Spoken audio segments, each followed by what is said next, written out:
Therapy Chat Podcast, episode 172. This is the Therapy Chat Podcast with Laura Reagan, LCSW-C. The information shared in this podcast is not a substitute for seeking help from a licensed mental health professional. And now, here's your host, Laura Reagan, LCSW-C.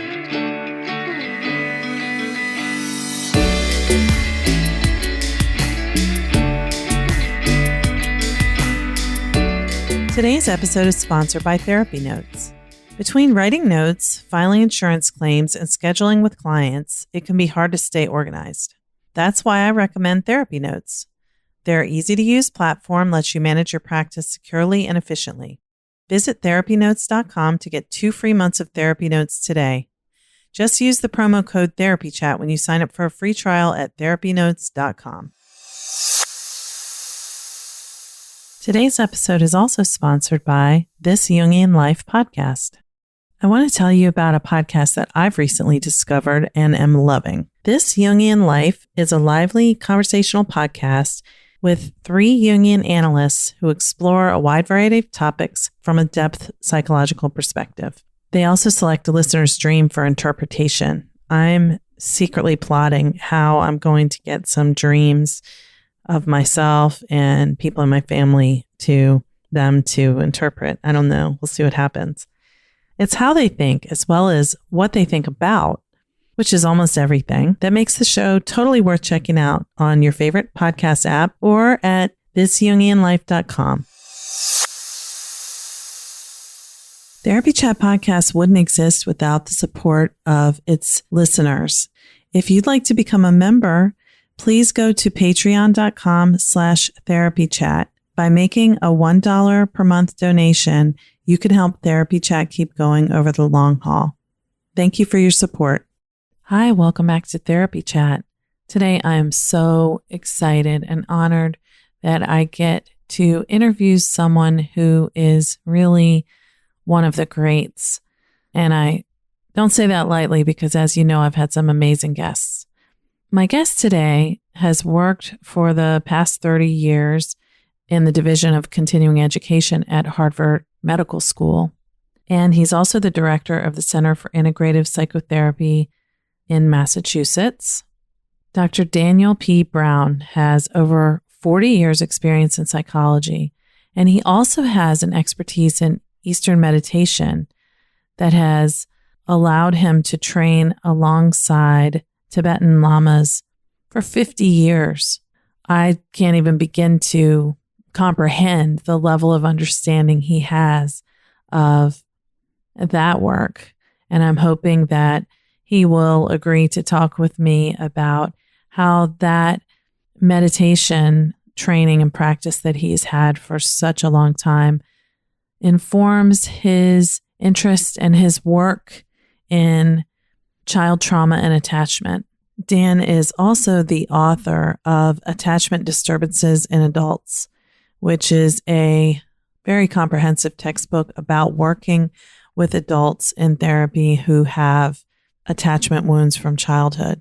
He has also published over 24 books, including some that have been translated from Sanskrit and Tibetan. So I'm going to be talking with a very intelligent person, and I hope I can keep up. My guest today is Dr. Daniel P. Brown. I'm very honored that you've agreed to be on this podcast today.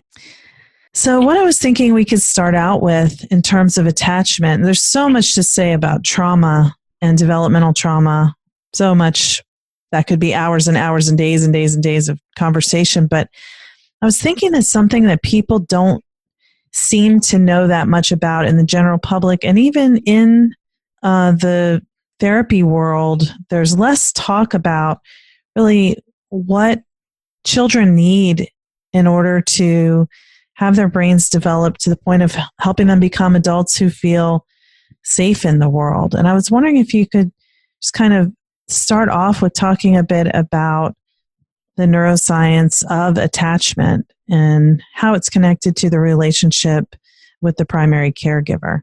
Okay.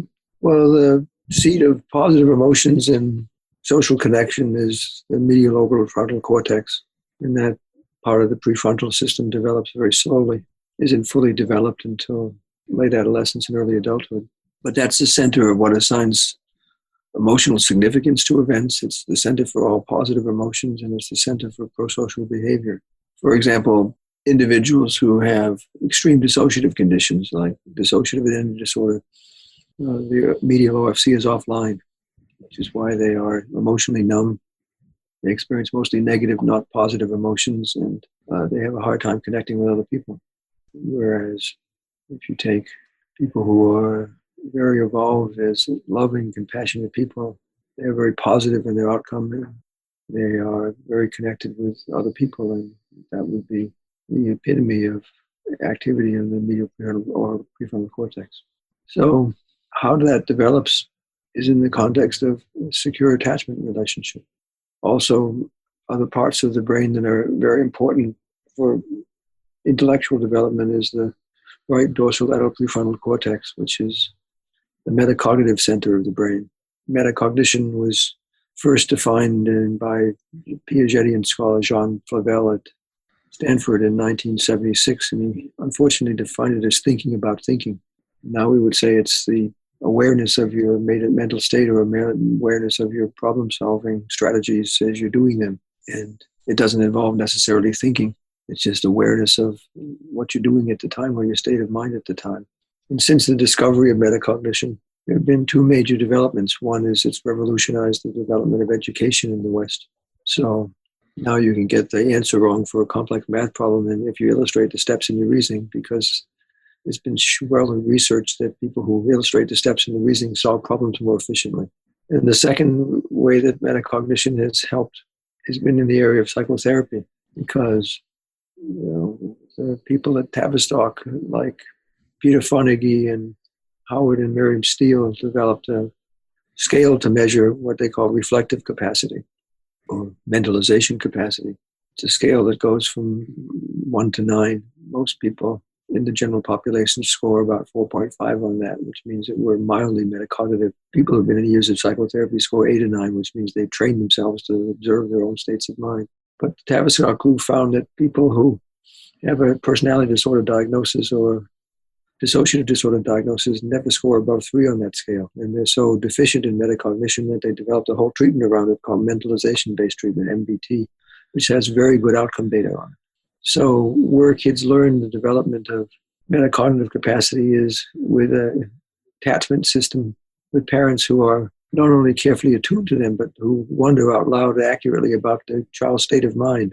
And children eventually internalize that. So kids who can reflect on their own state of mind and their own capacity to approach and solve problems have parents who were very much interested in how they thought and help them to internalize that ability. Whereas from the attachment point of view, the worst thing you can do for your kids is be present but not present. There's a relationship, for example, between anxious, preoccupied attachment and multitasking by parents. Kids who are carefully attuned to were provided with a safe environment. In our research, we found there are 5 major functions of secure attachment. The first was talked about by Bowlby in his pioneering work in the 1940s. And the reason why humans and mammals have prolonged attachment is because it protects the species. That's why the baby deer stays close to the mommy deer during the winter so it doesn't get eaten by the wolves.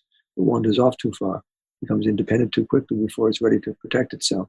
And that's true of humans, that the fundamental function of attachment is safety and protection, which is why I've treated over 1,000 child and sexual and physical abuse victims in my career.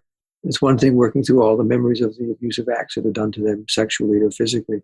It's much harder to work through the failed protector memories. The other parent who knew what was going on and didn't do anything, because that protection is hardwired. It's built into the species, and the failure of safety and protection is the fundamental violation of the evolutionary laws of the species. The second is that when children are emotionally upset, parents soothe them and comfort them physically by being close to them, hugging them, verbally reassuring them. And if most of the times that the child is upset, the parents are there to comfort the child, they internalize that, and that becomes the main structure for how they, becomes part of the structure of the mind in terms of how they can comfort themselves without needing somebody else to do it. It becomes the structure for emotion regulation and tolerance of a difficult, intense emotional states. The third main function of attachment is attunement. Securely attached parents and their children the parents are carefully attuned to everything that child does. They are pretty good estimates of the developmental steps of their child and stay on track with the development. But the best parents are not just attuned to the child's behavior, they're attuned to the child's state of mind. And so the child feels deeply seen and known. The fourth is what we call expressed delight. And those are parents who clearly enjoy their children. And they're openly effusive about their positivity about their child's behavior. They repeatedly talk about how much they enjoy the child, and not just the child's behavior, but the child's being. And that's the root of healthy self-esteem. Joe Sandler from the Hampstead Clinic in the UK defines self-esteem as the linking of positive emotions to the self-representation. That's a developmental achievement. It means that for an older child and for an adult, when we evoke our sense of self, if I evoke a sense of damnness, for example, I can evoke that against the backdrop of good feeling, positive feeling. But there are a lot of people out there who, when they evoke the sense of self, don't evoke positive feelings. They evoke no feeling because they didn't achieve that developmentally, or they evoke no marginally negative feelings and they're depression vulnerable. We would call those people narcissistically vulnerable because narcissism, which is the epidemic of this modern Western culture, is an epidemic of failure to link positive feelings to the self-representation. So when you evoke a sense of self, you evoke it against the backdrop of no feeling. Then you have to compensate with self-agency, and you can do a lot of stuff in life, but no matter what you do, your sense of self-esteem applies to what you get done rather than just feeling good about yourself and your being. So where that comes from is expressed delight by parents. And the reason why that's such an epidemic in Western culture, I think, is because most parents are involved in the job of parenting. It's not the joy of parenting. We're just too busy in Western culture. So we don't enjoy our kids. And the last function is the best of human development is that parents are the champions of the child's best and strongest and most unique self-development. So they know how to bring out the best and strongest sense of self in that child. And that goes back to originally work by John Bowlby, because he found that human attachment is the interplay between two different tensions. One is attachment, and the other is exploration and independence. And the paradox that's built into human attachment is the more safe we are and the more close we are to our parents, the more we push away from that and become more exploratory and independent. And that playful exploration of the world becomes the vehicle of strong self-development. So the more the child is attached, the more they become independent and stronger in their sense of self, not the other way around. So they need the parents as a safe haven from which to explore from. So those are the 5 features of healthy attachment as we discovered. And some people get all of those, and some people don't get some of those, and some people don't get many of those. But if you look at base rates of secure attachment with different ways of assessing attachment, the studies are highly consistent in modern Western culture, which means Europe, North America. Base rates of human attachment, secure attachment, are just about 1 out of 3 people are securely, 2 out of 3 people are securely attached. 1 out of 3 people are insecurely attached. In highly child-focused countries, when the parents spend a lot of time with the children and the children are the center of the parental activities, then the base rates of human attachment go up to 80%. And in some cultures where the parents just don't have time for their kids, the base rates are remarkably low. We have one study that was done in the Soviet Union on attachment, and the base rates of secure attachment were 9% because the environment was so harsh and parents spent so much time just procuring food and getting heat for the house that they didn't really have time to be with their kids. In some of the rural areas of China where they have these large factories where kids are put in warehouses at the age of 6 weeks, and they never see the parents for the first 3 years, when the parents work 18 hours a day making tchotchkes for the world. The base rates of human attachment are under 10% there. So we pay for that in the long run because attachment problems go down the generations. That's for sure. And, I did not know either of those things that you just shared about China and Russia in terms of, what the parents are kind of going through and how the children are affected, and what countries or what areas of the world or cultures even would you say are highly child-focused cultures? Traditional Japanese culture 2 or 3 generations ago, some of that's still left. The attachment rates are about 80% there. If you look at the studies that were done in Israel, there is a difference between the high family focus of the intact family, which is the rates go about 80%, and the kibbutz studies go much lower than that. And people are raised by multiple caregivers. So those would be examples. Mm-hmm. Thank you. So one thing that you touched on, I'd like you to talk about a little more, if you will, is kind of, you sort of mentioned interactive, like co-regulation, and then being able to regulate oneself. What I guess, some call auto-regulation, some call interactive regulation. But can you kind of talk about those two things? Well, in the field, we call it dyadic regulation. And it was really an outgrowth of technology that we began to videotape parent-child interactions at a young age and collect a database of that, and then have people observe them and pick out the patterns. And parents who are highly attuned to their child do several things that are important. One is they are carefully attuned to what the child's behavior is. They don't initiate for the child. They wait for the child to initiate something, and then they show that they're following it by mirroring it back with facial expressions, with vocalizations, and through hand gestures. And they're carefully attuned to the child. When the child makes something new, the parent mirrors that back and then adds something new to it. So the child actually can perceive that they've had an impact on the parent's behavior because the parent just added something new, and after mirroring back something, we call that detingity detecting. So the child becomes to feel they're effective in communicating and shaping the behavior of the parent. We used to think that the child was a blank slate who internalized the behavior of the parent. Now we think it's clearly a two-way street. And Tiffany Fields once coined the term infant eliciting behavior, that good children know how to shape the behavior of their parents just as much as parents shape the behavior of the children. And socially competent kids know how to elicit responses from people. They know how to get what they want from people. Not all the time, but reasonably so. So all that is done in terms of watching videotapes in terms of microseconds. And that's now become a major intervention for treatment of attachment disorders in young children.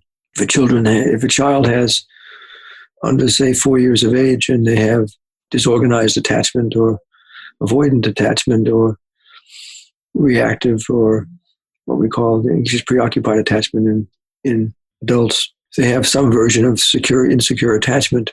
If we videotape that interaction between the parent and the child, and then sit down with the parent without the child present and review the tapes, like breaking down films in a sports like football film, and you just give feedback to the mother and saying, look what's happened here, that the child reached out to you and initiated something there and you missed it. This would be a better way of handling that. If you really shape the parents and coach them how to do it, they can actually contingently mirror the child much more effectively and get back on track developmentally with the child if you catch it at a young age. So that videotaping and coaching has become a main treatment intervention for young children who have attachment problems. Wonderful. Yeah. So that brings me to another thing that I really wanted to ask you about, which is that in my practice, and I know this isn't unusual to my practice, it's not unique to my practice. We have, we see children who have been removed from their, biological parents for some reason, whether, there was a death in the family, one of the parents died, or for some reason those parents couldn't take care of them, or the child was adopted, and the family that they are taken into is very loving, but the new caregivers don't understand what is happening with the child's attachment in response to that previous experience, even if they didn't have a traumatic loss per se, like there was no violence or there was nothing that they witnessed that was extremely traumatic, but just the disruption of the attachment with the different kinds of problems. There's problems of hurts of commission, which are abusive acts, sexual violence. But then there are hurts of omission, which are the things that we miss about what the child needs in terms of attachment, the 5 functions of attachment I mentioned. So either the acts, the hurts of commission, or the omission acts can cause long-term problems in development. Exactly. And the new caregivers, let's say adoptive parents or parents who are, family kinship care providers who are taking care of them, not understanding, the way the child feels or their behavior, they don't know how to respond to them so that the child can recover from what happened before. And then, it's almost like they're coming into what should be a loving home, and it's intended to be, but it has the effect of being a harsh place because of the lack of attunement. And the child has attachment patterns that are dysfunctional, and the new foster parent or adoptive parent doesn't know that. And the child is going to act in ways that are not going to be understandable to the new parent, and the new parent's going to feel profoundly ineffective. That's why we have attachment coaches to coach the parents on how to be better attachment figures. And I think in situations like that, we don't use those resources enough. See, as in American society, we have a kind of rugged individualism. And the one thing it's hard for American parents to accept is that they could learn something about parenting. Just having kids seems to be a right in itself, and parents have the assumption that they know what to do. Stanley Greenspan, when he was at National Institute of Mental Health for over 20 years, was one of the main researchers on emotional development in children. In the 1990s, he put out a book called First Feelings, which was taking all of what they had learned for 20 years on emotional development in children, writing into a manual for parents so they could read about how to bring out the best emotional development in children. The book went out of print in 6 months because no one bought it. Parents didn't want to know that they didn't know they might need to learn something about being better parents. Same with attachment. Yes, and I think it's the parent's attachment as well that, the child's behavior brings out the parents' feelings of rejection or whatever that make it hard for them to connect with the child, and then their own reactive attachment patterns, and it goes down the generations. Exactly. Colin Lyons Roots, for the last 50 years at Harvard, has worked with children at risk, and what she's done is identify high-risk populations of mothers who are significantly depressed, mothers who have major mental illness like schizophrenia, mothers who have drug problems, mothers who are borderline. And what they do is they supply those mothers with young children with attachment coaches. They educate them how to be attachment figures. And the long-term outcome studies show that a lot of those kids come out securely attached where they otherwise would come out with disorganized. So the long-term effects of that for half a century of work is very positive. We need to use this more. I do courts around custody cases, and you get the court case from hell where you get a mother was sexually abused herself, may or may not have worked it out, believes that her child is being sexually abused by the estranged father, which may or may not be the case. But the more she pursues that, she's anxious, preoccupied, he's dismissive, and the more he dismisses it, and they go in 10 years of different courts, and they never resolve anything. What we try and do is take it out of the court and give them both attachment coaches, and get the interest back to the child, because the courts are ill-equipped to deal with this kind of common problem. Yes, very much so. And there tends to be my experience, it seems that, if there isn't some type of quote unquote proof that this really happened, the court doesn't, just kind of acts like they dismiss that part. And that is a disservice too to all involved. So the attachment coaches that you're speaking about, I haven't heard about that before. Is there a certain method that they're using? Like, is it parent-child interaction therapy or? Colin Lyons trained a team of people around her research to become attachment coaches. We live in the same city, and she was at one time in my department. I draw her in her network when we need that for the courts.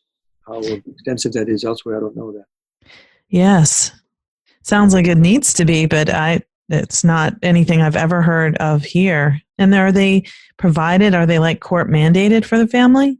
It's hard to educate the courts around doing that. The courts tend to assign a guardian ad litem to the child, but they may or may not be sophisticated around attachment issues, in my experience. Absolutely. I teach a course in peak performance at Harvard Medical School. I have one for surgeons and primary care docs, one for executives, and another one for judges. So through my executive training for judges, we try and educate them about this issue. Yes. Are you including that in your peak performance training, or is it you're saying that it would be something? Peak performance for certain audiences, with most of the judges. Wow. Yes. Well, we need more about attachment because people do not understand. And I think it impacts people seeking therapy as well because, combining the rugged individualism that we have in our American culture with people not wanting to kind of say that their parents didn't meet their needs? Let me put that in context for you so we're clear about the overall context. Larry Butler, when he was the head of the Journal of Consulting and Clinical Psychology, which is the flagship journal for American Psychological Association where most of the outcome studies are done, he was the editor of that journal for 20 years in the 90s and 2000s.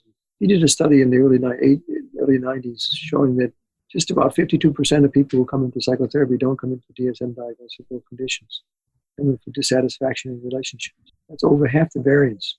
And before we pin the medical tail on the donkey here and give people a medical diagnosis, a DSM or ICD diagnosis, he thought we should have called a spade and said that treating relational disturbances is a legitimate domain of psychotherapy, always has been, always will be, and put that in our diagnostic categories.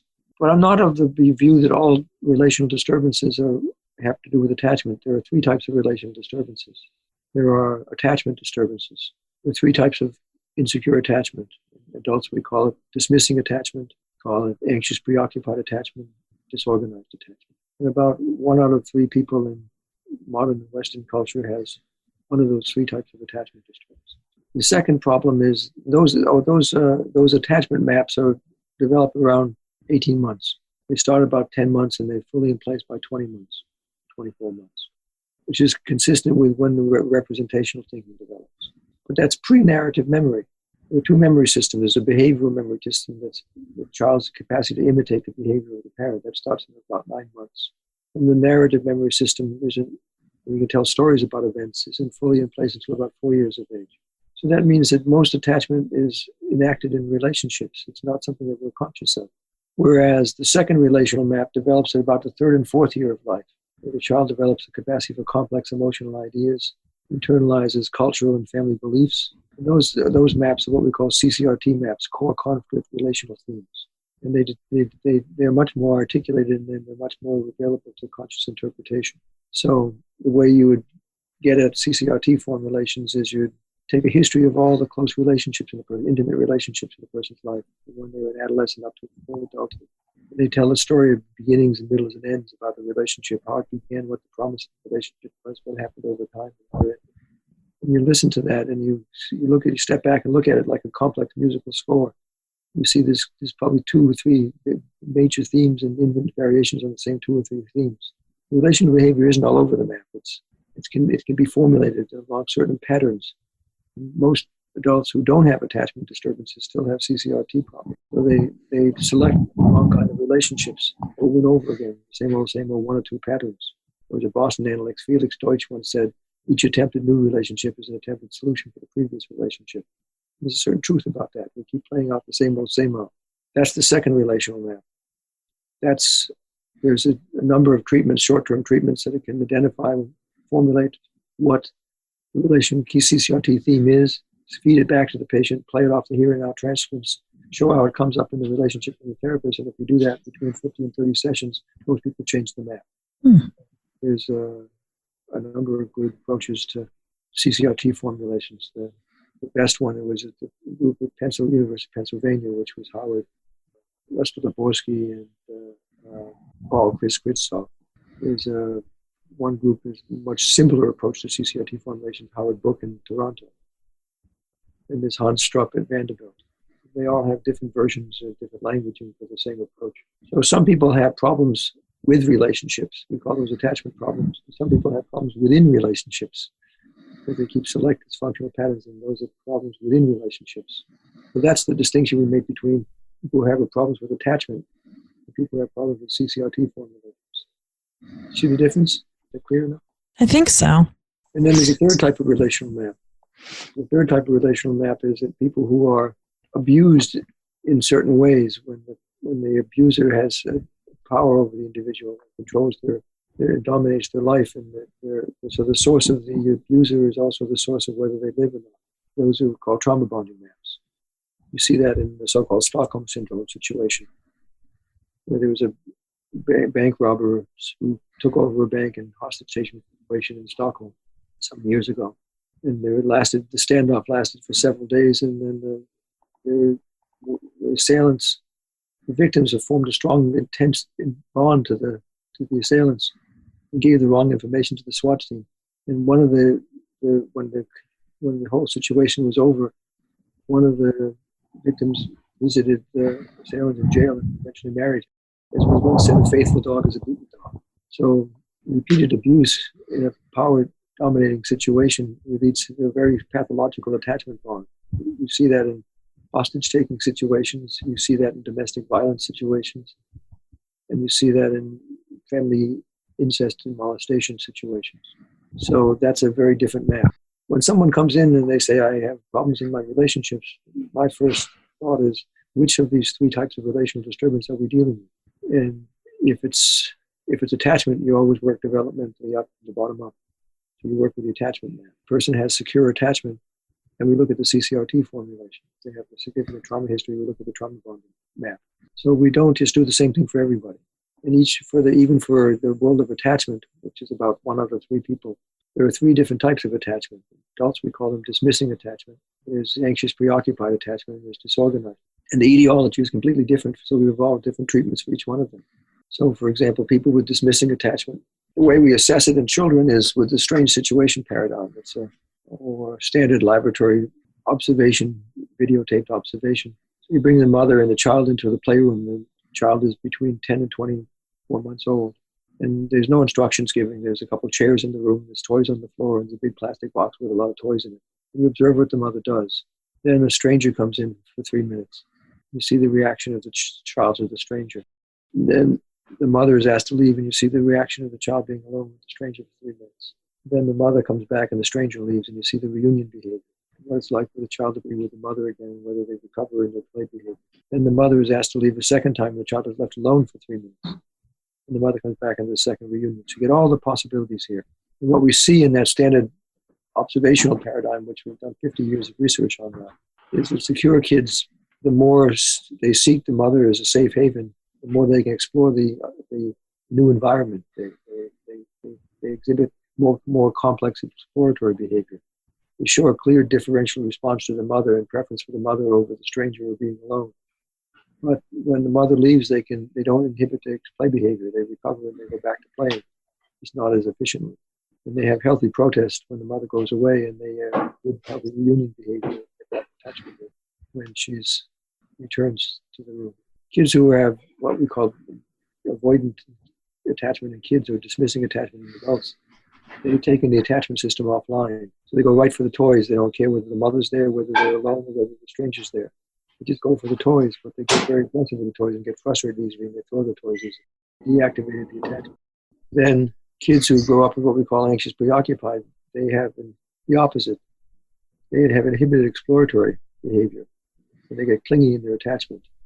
So that no matter what you do, you can't coax them to explore this new strange environment easily. And when the mother leaves, they get so disorganized they can't play after that. So they show inhibited play behavior. Play behavior is the vehicle of self-development. Third, you get kids who take both the attachment system and the exploratory system offline. They get disorganized in their behavior. They have a lot of dissociative symptoms. Now, for those 3 types of attachment, there's a different etiology. Kids with dismissing attachment are kids who were repeatedly rejected of their attachment. So I would reach out to the parent. The parent would not be there. It's very common in histories of people with dismissing attachment that parents said they didn't feel comfortable with physical affection with the children. They rarely cuddled the children. They rarely touched the children. They didn't soothe the child. Healthy children need that from the parents. But in addition to that, when they reached out for the parent just wasn't available. The worst thing you do for your kids is be present but not present. It's better to be physically absent. So people who are present but not present and are uncomfortable with affection towards their kids are going to raise kids who have dismissing attachment. The second type is anxious preoccupation, and there are several things that contribute to that. The main thing is what Laura Reagan calls involving behavior. The parent is carefully attuned to the mother's state of mind and is constantly regulating the mother's state of mind. So the child learns to be hyper attuned to other states of mind and to cue themselves off of the other person's state of mind and to regulate that. Because the parent isn't there to regulate the child's anxiety. So there are 3 things that happen as a result of that. These children have weak self-development because they've impaired exploratory behavior. They don't have a strong sense of self. They're chronically anxious, and they become chronically trained caretakers of other people's needs at the expense of their own needs. That's anxious preoccupation. There's also some research that suggests that multitasking behavior affects preoccupation because the main contributing factor is the same. It's parents who involve the kids too much in their state of mind, but that can also parents involve themselves in too much of their behavior. So a mother who's saying, I'm with my kid all the time because I have the kid on my lap while I'm cooking dinner, that's not playing with the child. That's doing something the parent's doing for herself and getting the child to go along with it, and the child's accommodating. So multitasking behavior is one of the contributing factors to this involvement too much in the parent's state of mind. And some parents are just uncomfortable with letting the child become strong and independent, so they thwart that, they don't encourage that, but actively discourage their child. So those are the three things that contribute to anxious preoccupation. And with disorganized behavior, what contributes to that is the dilemma for the child is that the source of parenting is also the source of terror for the child. So parents who are physically or sexually abusive to their child, parents who are too loud or overstimulating their child, parents who are scary to the children, parents who are dissociative and out of it, or parents who are going to raise kids who have disorganized attachment. And each one of these three types of attachment behavior needs a completely different type of treatment. So that's why it took us 20 years to develop our attachment book, because we tried to evolve specific treatments for each of these three types of attachment, not just generic treatment. Yes, it's incredibly complex, and I appreciate the way you explained both what the child feels and what the etiology of it is. That's extremely helpful. Thank you so much. So I understand you have kind of developed some training tools now and courses and things to help people understand this. I think it seems at a more basic level than the extremely in-depth knowledge that you have. Am I right? Yes, we've evolved a treatment for attachment called the 3 pillars of attachment. And the first pillar has to do with ideal parent figures. We've discovered that attachment behavior in children starts in the first days of life, but the internal working models, as Bowlby called them, for attachment, internal map for attachment, isn't really in place until about 18 to 20 months. So the main critical factor is not attachment behavior on the part of the parent, but how that's internalized in the form of an internal working model or attachment map. So a lot of the attachment treatments that we saw out there had to do with therapists trying to play the role of being a good attachment figure. And they may or may not do that well. We work with imagination. We say to a person with an attachment problem, as an adult, we say, imagine growing up in a family different from your family of origin, with a set of ideal parents, ideally tuned to you and your nature. Imagine being with these parents in a way that they're being with you just the way you need to feel absolutely secure in your attachment relationship. And they shape the imagery in their imagination because imagination creates new possibilities over and over again. And they do that every session, and they practice that at home, the visualization each day. 6 months to 2 years later, they've developed a new positive map for attachment. Overwrites the old map, dysfunctional attachment behavior. They start selecting for healthy attachment. Towards the end of the treatment, we change the map from what we call secure intimacy. We have to imagine a map of a hypothetical time in the future when they are getting similar qualities in their adult relationship. And there, it's not only that they're receiving those qualities, but they're also providing those qualities. So it's reciprocal. So that's called the internal ideal parent figure map. The second part of the treatment, and for that first part of the treatment, we divide that into different approaches over time. First, we do a generic treatment.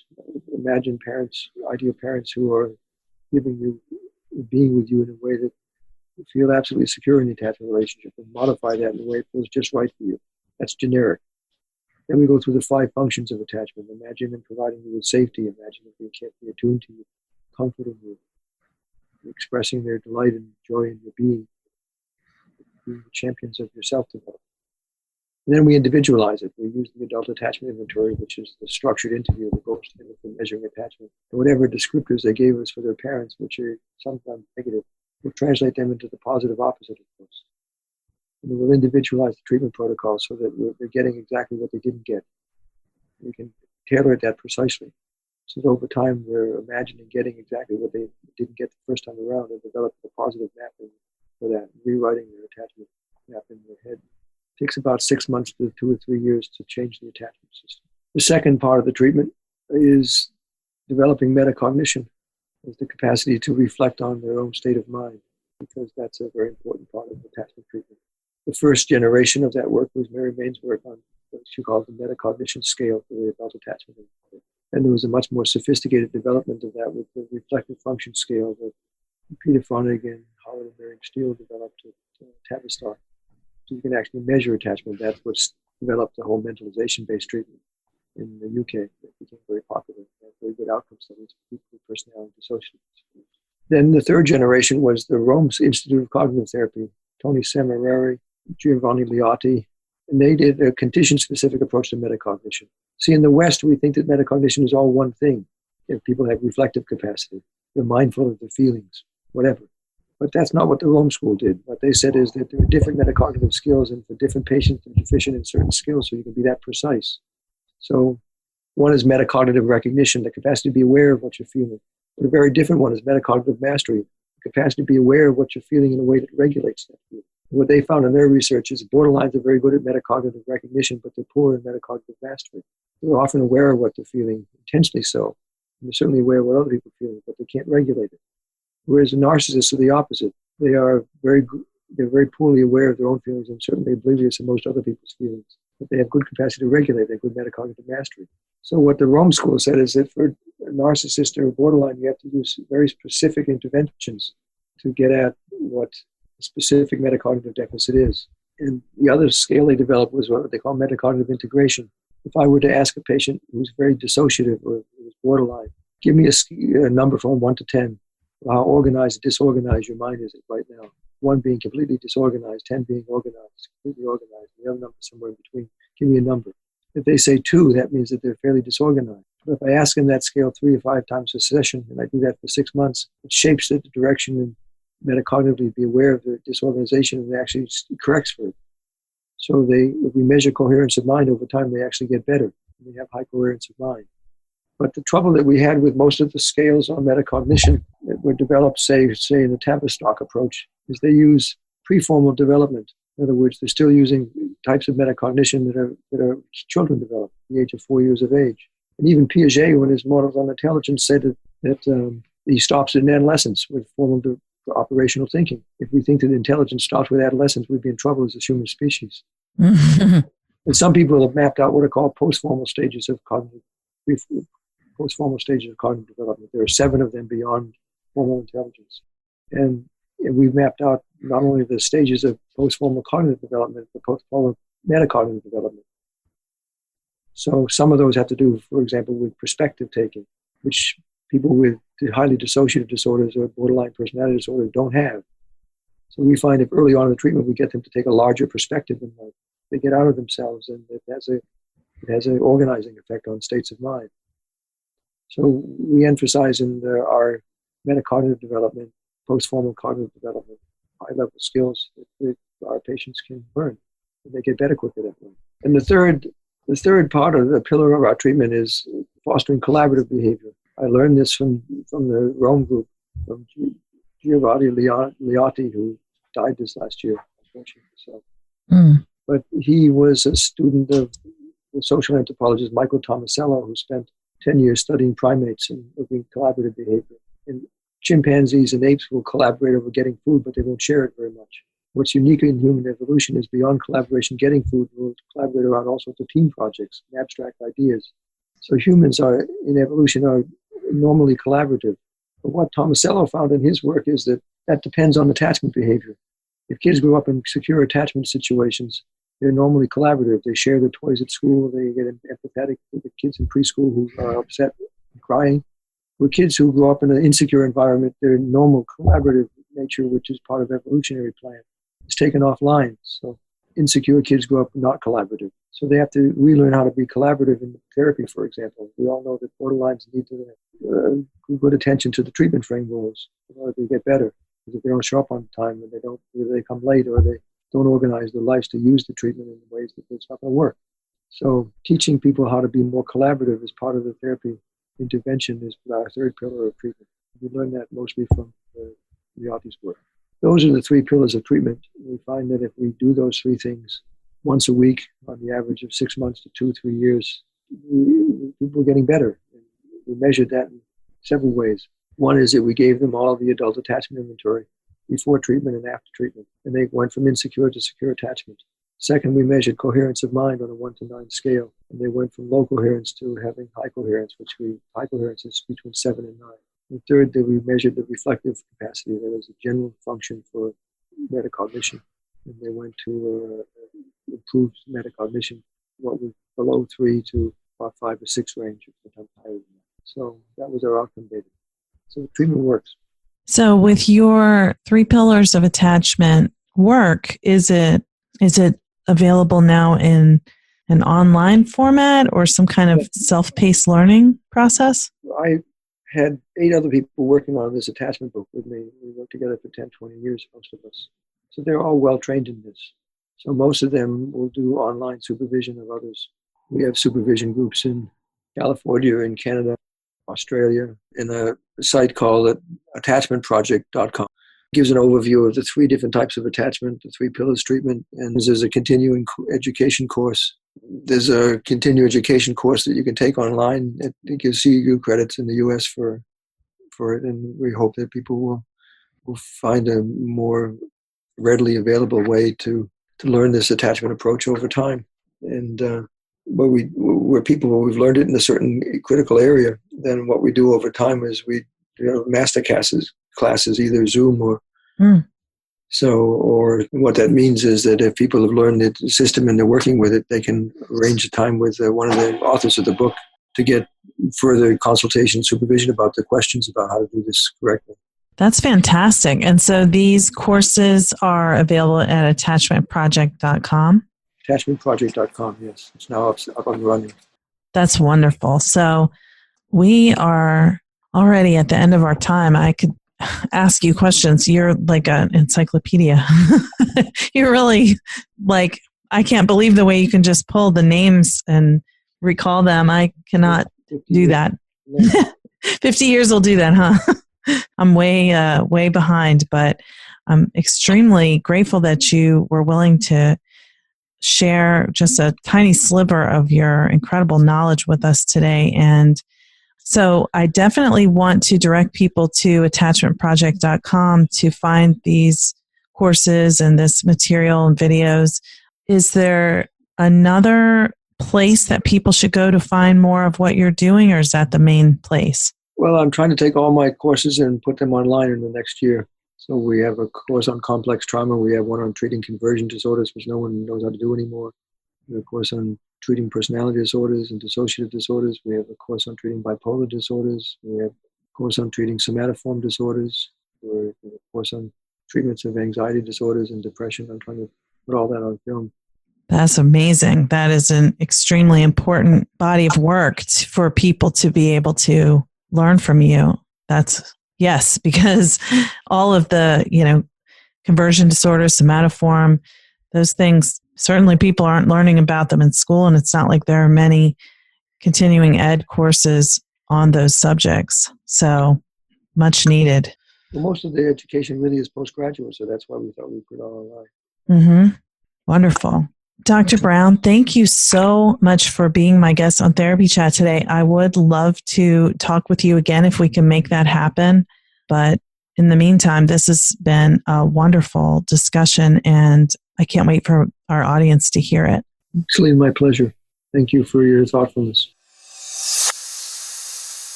Thank you so much for listening to my interview with Dr. Dan Brown. Well, as you heard, he knows a lot about this subject. I was in awe of all that he had to teach. Clearly, we did not get to talk about how meditation fits in with attachment, although, based on some of the neuroscience stuff that he did talk about, those of you who know about neuroscience and understand how meditation helps the brain, you may be able to put 2 and 2 together there. I don't think I understand it well enough to be able to explain it, but I'm hopeful that Dr. Brown might be willing to come back and talk again about his 40 plus years of meditation and how that does fit in with his work, because I think that there must be some connection, and we just did not have enough time to talk about it today. I hope you found this episode informative. I don't know how you could not have, because it was packed full of information. I would love to know what you thought about it. Please feel free to share your comments on social media, on my Facebook page, Twitter, or Instagram, or on YouTube, or via SpeakPipe, which you can access through therapychatpodcast.com. You can also feel free to visit your platform where you listen to podcasts and leave a comment about the episode there. However you choose to communicate, I'm always happy to hear from you. And thank you so much for your support of this show. Be talking to you soon. Today's episode is sponsored by Therapy Notes. Being a therapist in private practice, there is a lot to keep track of. I know for me, as an owner of a group practice now with 5 clinicians, including myself, I would not be able to manage my practice without my EHR system, and I use Therapy Notes. And we use Therapy Notes for scheduling, billing, and managing all the clinical documentation. If you're a therapist who's thinking about getting an EHR for your practice, I highly recommend Therapy Notes. Get 2 free months by going to therapynotes.com and using keyword therapy chat. That's therapynotes.com and use the promo code therapy chat. Today's episode is also sponsored by This Jungian Life podcast. I want to tell you about a podcast that I've recently discovered and am loving. This Jungian Life is a lively conversational podcast with 3 Jungian analysts who explore a wide variety of topics from a depth psychological perspective. They also select a listener's dream for interpretation. I'm secretly plotting how I'm going to get some dreams of myself and people in my family to them to interpret. I don't know. We'll see what happens. It's how they think as well as what they think about, which is almost everything, that makes the show totally worth checking out on your favorite podcast app or at thisjungianlife.com. Just another reminder that if you'd like to become a member of Therapy Chat, supporting the podcast while receiving fun member perks and being able to communicate with me one-on-one, go to patreon.com/therapychat. If every subscriber donated just $1 per month, Therapy Chat would be able to keep going strong indefinitely. Thanks so much for your support. Thank you for listening to Therapy Chat with your host, Laura Reagan, LCSW-C. For more information, please visit therapychatpodcast.com.